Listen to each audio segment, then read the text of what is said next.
ये गणतंत्र दिवस हमें सिखाता है कि अगर आपकी बात कोई ना माने तो उसको कहने की जरूरत नहीं है। अगर हक हुकूक की बातें हैं तो उसको आप खुद ही उसकी घोषणा करके उसके लिए मेहनत करिए।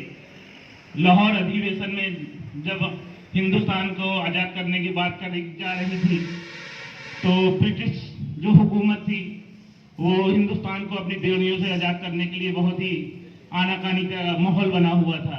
तो जब हमारे पूर्व प्रधानमंत्री जवाहरलाल नेहरू जी ने हिंदुस्तान 29 दिसंबर 2029 को उन्होंने कहा कि अगर हिंदुस्तान की जमहूरियत में अगर आज़ादी का उस दिन झंडा नहीं 26 जनवरी को आज़ादी का झंडा नहीं बुलंद किया गया तो मैं अपने हम हिंदुस्तान वासियों खुद को अपने आज़ादी की घोषणा करेंगे, तब जाके कहीं हमें आज़ादी मिली है साथियों। और एक आज महत्वपूर्ण और दिन है, आज भारत का संविधान जो भारत की आयन है वो संविधान सभा ने रखी थी और उसी दिन सिद्ध हुआ था कि अब किसी से कोई कहने की जरूरत नहीं है कि अपने कानून और अपने हक और हुकूक की बातें आप खुद जानिए और उसको पढ़िए। और हिंदुस्तान की तकदीर में लिख दिया गया था कि आज से आप आजाद हैं। वो बरसों की बेड़ियां को तोड़ने का काम आज ही के दिन किया था। दूसरा साथियों, एक चीज और की हुआ था उस दिन।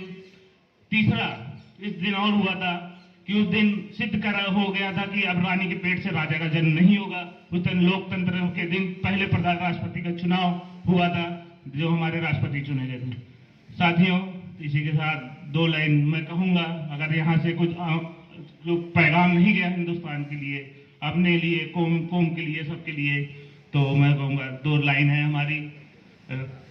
रावण के साधु नहीं होंगे रावण के भेष में, गद्दार पनप नहीं सकते हरगिज़ अब्दुल कलाम के देश में। ये फौलादी हिंदुस्तान है, कोई दुर्योधन की जांग नहीं। अब भगत सिंह की इस मिट्टी पे खालिस्तान की मांग नहीं। हो चुके इतिहासों में अब वो पाप नहीं होंगे, 16 बार हरगिज़ कोई माफ नहीं होंगे। रण विजय के बाद भी हम रण के वस्त्र नहीं छोड़ेंगे। अब कलिंग फतेह के बाद भी हम अपनी रण नहीं शस्त्र छोड़ेंगे। कलिंग फतेह के बाद भी हम रण के शस्त्र नहीं छोड़ेंगे।